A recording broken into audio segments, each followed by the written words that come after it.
What's going on, duelists? It's your boy Nick, bringing you today on the channel an update to my Ursarctic deck for the post Battles of Legend Terminal Revenge set, which at time of recording has just released for the OTS stores today.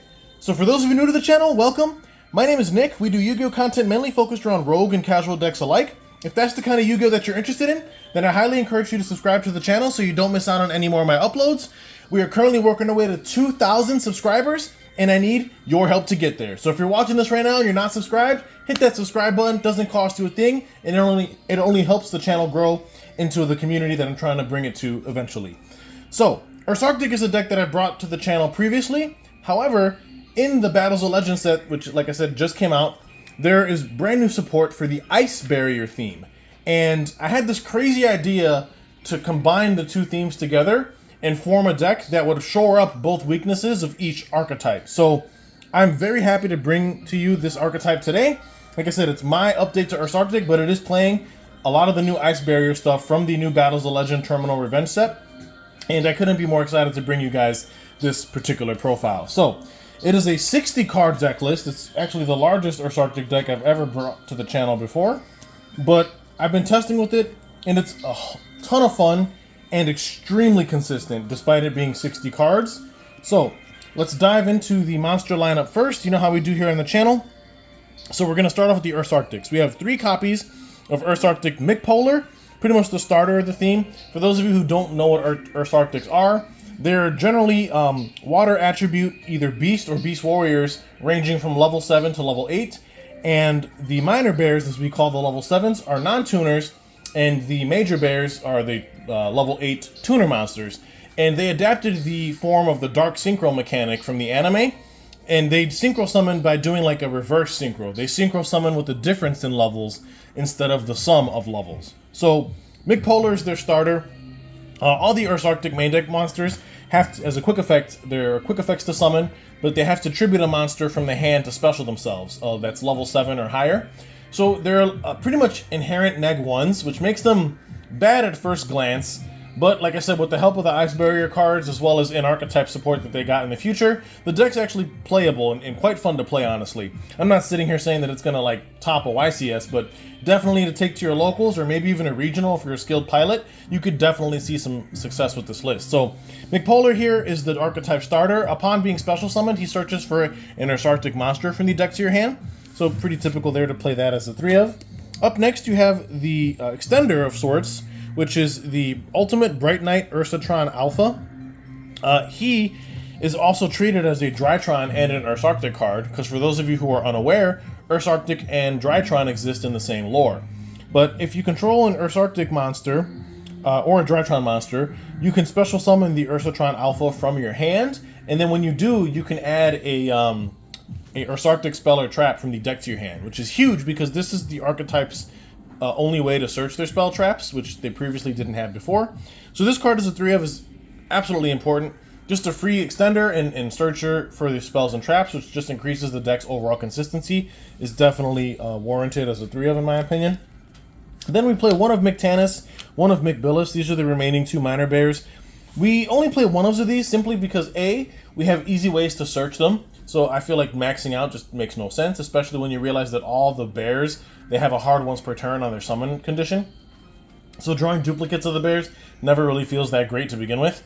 But also, McTanis and McBillis, they're not really starters like how McPolar is. McPolar is a searcher for the theme, so obviously you want to max out on that to increase consistency. But McTanis is like the Snake Eye Oak of the archetype, just allowing you to grab a bear from grave back to hand, which is fine, but you don't play it at 3, it's just a 1 of. And then McBillis is here as an extender. When he's special summoned, he allows you to special summon an Ursarctic from the hand, which, while cool, does require setup, and this is also why he's just a 1 of. Because there were times when, in testing, where I did play more copies of this, and it bricked a lot of the time because I didn't always have an additional Ursarctic in hand to summon. So, as 1 ofs, they're perfectly fine, in my opinion, and that rounds out the minor bear count. Now we're moving into the major bears, of which we play 3, or there are only 3. That is Megatanis, Megapolar, and Megabillis. Now these are the level 8 Beast Warrior tuner monsters I was telling you about. Now the minor bears are more of the proactive ones that actually like give you value on your turn. The Mega Bears are more reactive, where they try to disrupt the opponent on their turn, keeping in mind that all the Ursarctics are quick effects to summon from the hand during the main phase, which is obviously really cool. Mega Tannis, when special summoned while you control another Ursarctic, can target a monster in the field, flip it face down, so he's a Book of Moon on legs. Mega Polar, when special summoned while you control another Ursarctic, can target a spell trap the opponent controls and destroy it, so he's an MST on legs. And then Mega Billis, when special summoned while you control another Ursarctic monster, he can target a card in the opponent's graveyard and banish it, so he's effectively DD Crow on legs. And all of these guys have pretty formidable stats, 2400, 2500, and 2800 respectively. So these are the guys, as far as the main deck goes, that are going to put in the work and try to like push for damage and clear bodies off the field. Whereas the minor bears, if you noticed, all their stats are pretty low as far as attack values go. So they're just more of like the defensive cards, and these are more the offensive push that you have. But really cool that like you have an archetypal, Book, MST, and DD Crow is obviously really cool. And the fact that these guys are high-level tuners also makes them pretty unique within the theme, because not only can they reverse synchro into their own monsters, but you can use them as just traditional tuners to properly synchro into pretty big stuff because they're already so high in level. Now that rounds out the Ursarctic monsters. Now we're going to be moving into the Ice Barrier monsters. Like I mentioned before, this is a 60-card deck featuring the new support from Battles of Legend. So I felt like Ice Barriers, with the new support that was released, they're just a very good supplementary engine for Ursarctics, because they have a combo that allows you to draw up to 4 cards, which in a deck like Ursarctic is highly valued, given that you -1 or minus yourself so often to summon the bears. You need a way to recoup that hand advantage, and the Ice Barrier combo is so far the best that I've seen. And like I said, the new support is not a slouch. We were already previously running the original Trishula Dragons of the Ice Barriers in the previous deck list, and now there's actually a new Ice Barrier synchro that makes getting those Trishula Dragons to the field even easier. So it just made a lot of sense for me to include the Ice Barriers in this deck. So we're starting things off with a playset of Revealer of the Ice Barrier. This is the Ice Barrier starter that was from the structure deck, and unfortunately only has the one structure deck printing, and I think at time of recording she's almost like a $5 card. She spiked super hard, so if you're trying to play this deck, I would get her sooner rather than later before she spikes even higher. But what you can do is you can discard a card from hand to special summon an Ice Barrier tuner from your deck, which is pretty much like an in-archetype Halka Fibrax of sorts. It's actually crazy when you think about it. So this card is crucial as the starting point for the deck, and is now the deck's normal summon. Gone are the days of righty-lefty driver. As cool as they were, they just didn't give you that high of a ceiling, whereas the Ice Barrier stuff gives you tons of more options for synchro access. So you definitely want to max out on 3 copies of Revealer. Then, brand new out of the Battles of Legend, 2 copies of Georges, Swordsman of the Ice Barrier, and 2 copies of Mirror Mage of the Ice Barrier. These are 2 insane support cards. Georges being a Wing Beast tuner level 6, and Mirror Mage being a Aqua tuner level 2. Georges states that if we control an Ice Barrier monster, we can special summon him from the hand in defense position, and then when he's normal or special summoned, he can special summon a level 5 or lower Ice Barrier monster from our hand or graveyard. So he's basically an extender that gets you another body. Like, he's an extender that extends even harder, which is crazy. And then Mirror Mage has a slew of insane effects, the first of which being she contribute 1 other effect monster to special summon up to 3 Ice Barrier tokens, level 1, attack 0, defense 0, and then her level is increased by the number of tokens summoned, which is obviously nuts. That gives you a slew of different synchro access as far as the level modulation you can pull off. But in addition to that, if she's sent to the graveyard by any means, she lets you search for an Ice Barrier card that's either banished or in your deck to your hand, except a copy of herself. So not only is she a searcher for the theme, but she also gives you that additional extension. And combined with Georges is just a 1-2 punch basically for your opponent. Both of these cards are insanely strong. Also, something that I didn't mention before is that Georges has an additional continuous effect while he's on the field, where if we control another Ice Barrier monster, your opponent cannot activate the effects of monsters in the graveyard. So it's like basically a Abyss Dweller within archetype for Ice Barriers, which is huge. A lot of the Ice Barriers you're going to notice have like weird Floodgatey-like effects, and this deck takes full advantage of it in tandem with cards like Septentrion, who is the Ursarctic boss monster, and you'll see how it all comes together. But overall, the new support cards are absolutely insanely powerful, so I felt like 2 ofs for both of them was a fine ratio. Maybe after doing more testing, I may change my mind on that, but they're not starters, and although they are extenders, they're only extenders in scenarios where I have other ice barrier stuff already in motion.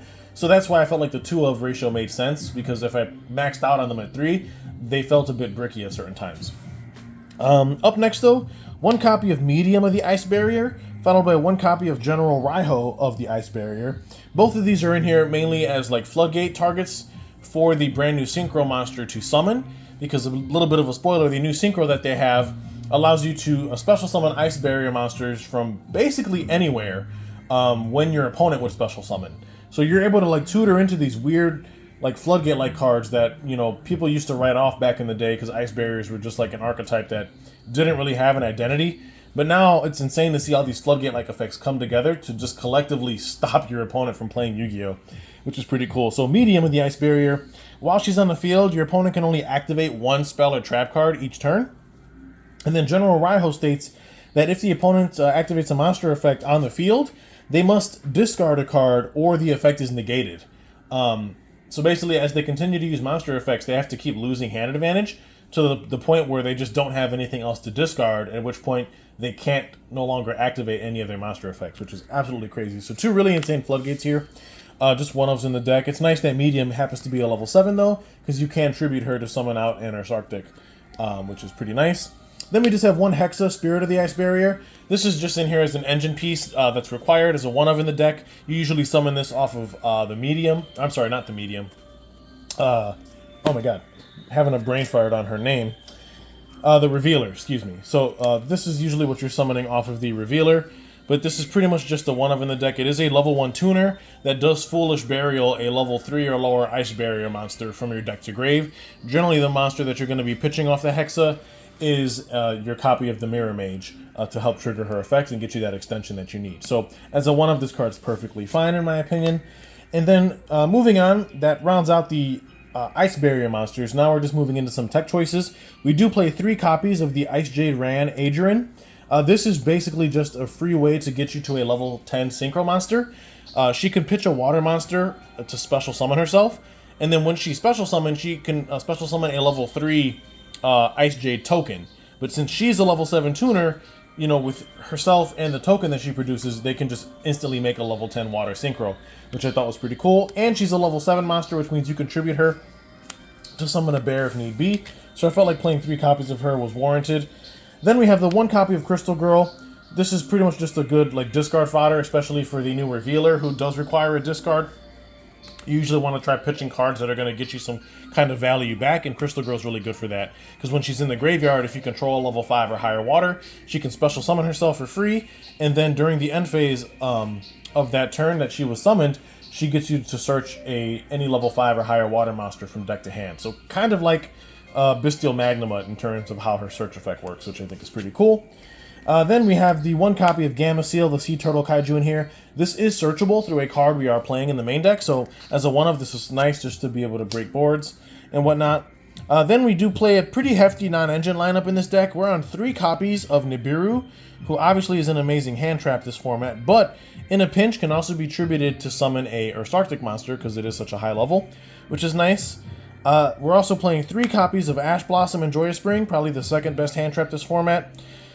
3 copies of Effect Veiler, and then to round out the last hand trap we're playing is 3 copies of Infinite Impermanence, probably the best hand trap this format in my opinion. So this rounds out our entire hand trap lineup: 3 Nib, 3 Ash, 3 Veiler, 3 Imperm. Very standard here. These are like the best of the best in my opinion, so it's nice that we're able to use those to our advantage. And that rounds out the, monster lineup slash staples lineup. Now we're going to be jumping into the spell cards, of which we're on 3 copies of Ursarctic Departure, their archetypal searcher. At the cost of a discard, you can add 2 Ursarctic monsters with different names from the deck to your hand. And then from the graveyard, except the turn it was sent there, if you attribute a monster to activate an Ursarctic monster's effect, you can banish this card from the graveyard instead. So it gives you like a nice substitution effect, so you don't have to tribute a high-level monster from the hand to summon out a bear, which is cool. Then we played 2 copies of Ursarctic Radiation. This is basically an archetypal Xyz change tactics. Basically, if you summon an Ursarctic monster from the hand or the extra deck, you get to draw a card. Upon activation, Radiation places 7 counters onto itself, and then each time you would special an Ursarctic from the hand or the extra deck, you pull a counter off and draw a card, which effectively means you can basically draw up to 7 cards off of this because it's not once per turn. However, you can only control 1 Radiation, and then once you exhaust the counters on it, that's it. It just kind of stays there. It does have a cool end phase effect where you can target an Ursarctic card engrave and add it back to your, shuffle it back into the deck. But generally you want to try figuring out a solution to get this off your board so you can activate another copy and continue getting the free draw power, which the deck desperately needs. But as a 2-of, it's perfectly fine, especially since they're searchable through the Ursatron Alpha that we already main deck at 3. And then to round out the remaining spells for the Ursarctic lineup is just 2 copies of Slider, Archetypal Monster Reborn, although it can also grab from the Banish Zone instead of the grave. And then 1 copy of Ursarctic Big Dipper, which is their field spell. It helps you substitute the cost of their tributing effects by allowing you to banish an Ursarctic from grave instead, once per turn. And then also, each time a monster is special summoned, you place a counter on this card. Once it reaches 7 counters, if a monster is special summoned and you control a Ursarctic Synchro, you can pull all the counters off of this card and take control of that monster, which is really cool because it's a permanent snatch steal, basically. So that rounds out the Ursarctic spells. Up next is 3 copies of the new Medallion of the Ice Barrier, and I say new because new alternate artwork from the Battles of Legends set. This is pretty much a Rhoda for the Ice Barrier theme, just add an Ice Barrier monster from deck to hand. But if you notice something, it's not once per turn, so definitely want to max out on this for consistency, and I absolutely love the new artwork that it has. Again, exclusive out of the new Battles of Legends set, so definitely play 3 copies of that. Up next, we play 3 copies of Crossout Designator, because this deck does have a tendency to be a little bit fragile at times, or a little bit glass cannon. So you want to make sure that your combos and your starters and whatnot are going through, and Crossout is definitely the card to help facilitate that, especially since you're playing some pretty generic Crossout targets anyway, like Nib, Ash, Valor, as well as Imperm, which is pretty nice. And then obviously we do play the one called by as well, just to ensure that our combos in our lineup is being forced through. So that rounds out all the spells. Now up next is just the remaining cards in the deck, which are just 4 traps. One of which is an archetypal one, Ursarctic Quint Charge, continuous trap. Basically, once per turn, you can activate one of the following effects, and that is you either add an Ursarctic monster from graveyard to your hand by paying 700 life points, or you can pay 700 life points and tribute 2 Ursarctic monsters. And if you do, you special summon from your extra deck an Ursarctic monster with a level equal to the difference of levels between the tributed monsters, ignoring summoning conditions. So in other words, this lets you like synchro summon on the opponent's turn, or is like a graveyard recovery each turn, which is nice. And then to round out the last card in the deck, again, this is a 60 card deck list. We have a playset of Ice Barrier, with just Ice Barrier, but it is archetypal technically because it does have Ice Barrier in the name, so it is searchable through the Mirror Mage, which is crazy. But this card has an interesting like battle phase effect where when an attack is declared involving an opponent's monster, you change that opponent's monster's attack to 0 and negate its effects, and that's permanent. However, that's not really why we're playing this card. That's just more of a bonus in my opinion. What really makes this card stand out to me is the fact that while in the graveyard, you can banish it from there to Foolish a level 5 or higher water monster from the deck to your grave, and then you get to immediately, after it resolves, add any water monster from the graveyard to your hand, which is absolutely huge in my opinion. Like, this gives you pretty much functions as like a Rhoda, because you can pretty much search whatever you dumped, or you can grab whatever was already in the graveyard prior to this card being used. So just basically functions as an additional three more searchers in the deck to just further increase consistency, and is a really amazing card to discard for some of your effects that require it, like Revealer and or the Ursarctic Departure.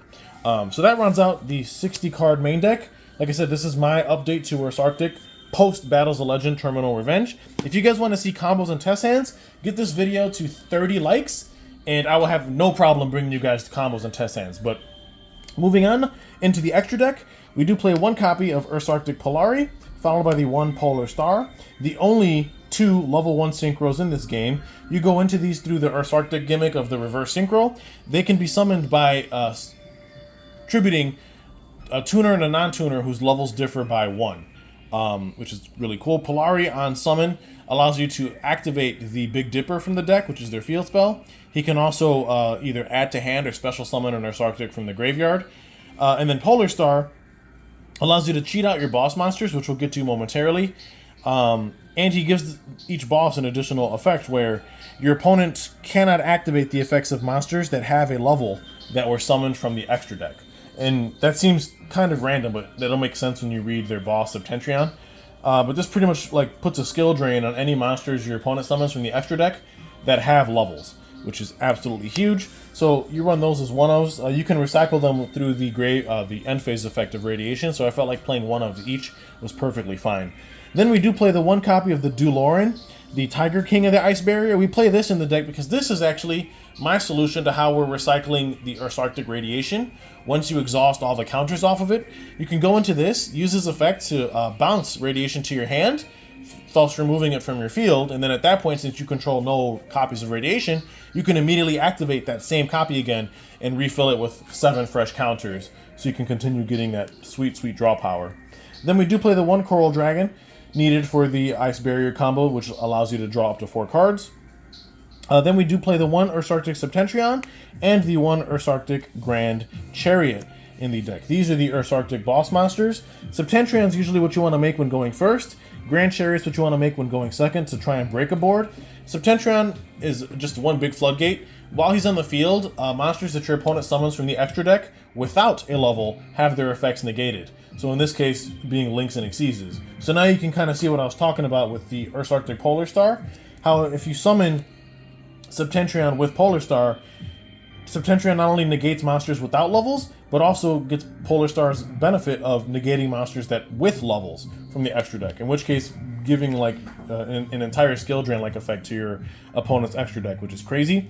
And then Grand Chariot, when summoned, can target up to 2 cards on the field and destroy them, and then also prevents your Ursarctic from being targeted, which is obviously pretty cool. But again, as one-ofs, it's perfectly fine where they're at. Then we do play the one Glacial Beast Iceberg Narwhal, just a generic level 7 water synchro that we can go into. As an Omni Negate in the battle phase, as long as we control another water, which is cool. We do play the one Adamancipator Risen Dragite, which since we are playing Nibiru in the main deck, we can actually use Dragite's first effect to excavate the top 5 cards, and if we excavated a rock, we can bounce a card on the field.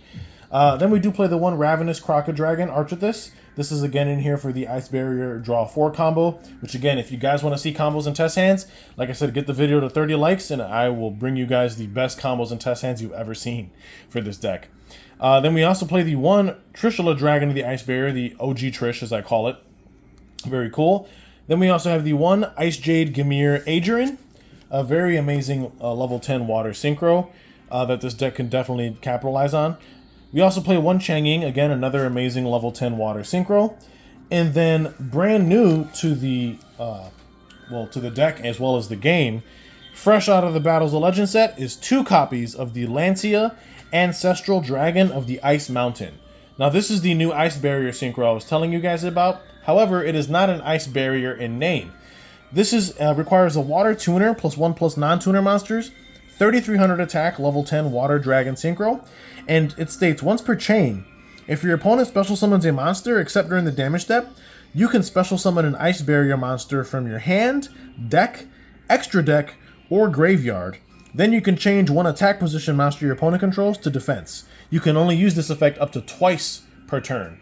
So basically, whenever your opponent special summons up to twice per turn, you get to cheat out an Ice Barrier monster from basically anywhere. And this is how we get into our 2 Floodgate monsters, the Medium of the Ice Barrier and the General Raiho, to help solidify the Floodgate, you can't play Yu-Gi-Oh aspect of this deck, given that we're usually sitting alongside Septentrion, who's already locking them out of most of their extra deck effects. In tandem with this card, you're pretty much just shutting your opponent down completely. Now, if that wasn't crazy enough, this card states if this card leaves the field because of an opponent's card, you get to special summon an Ice Barrier Synchro monster from your extra deck, but it's treated as a Synchro summon, which means you actually get to summon the original Trishula Dragon and trigger its effect on summon, or you get to summon the newer Trishula Zero Dragon from the structure deck and also trigger its effect on summon. And this is if this card leaves the field by an opponent's card, which means if they kill it by battle or remove it by card effect, banish it as long as it's banished face up. The only way to like play around that is if they like bounce this back to the hand or banish it face down. Those would be the only two instances where this card would not trigger its floating effect. So it's pretty hard to play around. I believe it's the same wording that Mirror Jade has on its float effect, which is pretty crazy. So 2 copies of that, and then obviously the 1 copy of Zero Trishula here. Really insane card. Upon synchro summon, just banishes 3 cards the opponent controls. Non-target is absolutely huge. So that rounds out the extra deck. Now, before we wrap things up here, I want to go over the side deck very quickly. But again, side deck is always up to personal preference. This is just what I'm choosing to run for the purposes of my particular deck. We're playing 3 copies of Ghost Ogre in the side. Again, just another hand trap we can side into for certain matchups that, you know, don't respect this card. Then we also play 3 copies of Book of Eclipse for going second, followed by 3 copies of Dark Hole.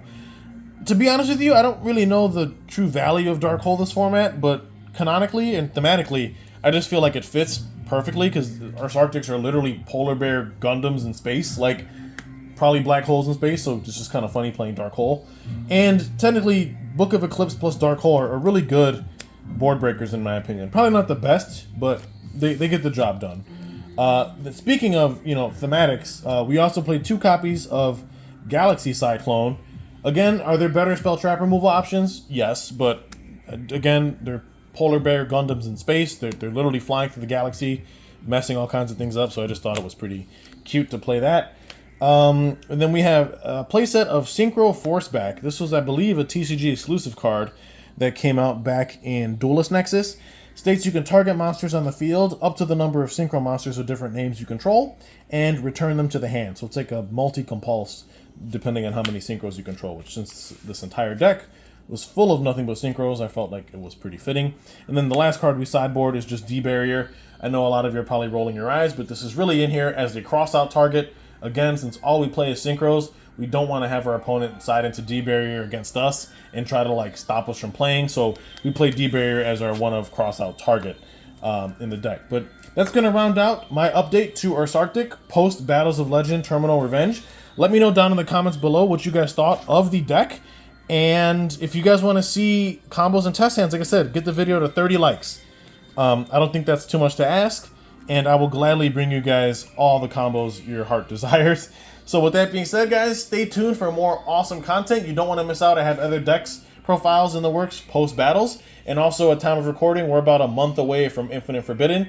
And I have even more crazy stuff planned post that set release as well. So if you don't want to miss out on these awesome videos, make sure you're subscribed, like the video, comment down below on what you guys thought. But with that being said, this is Nick, hitting that end phase. Peace.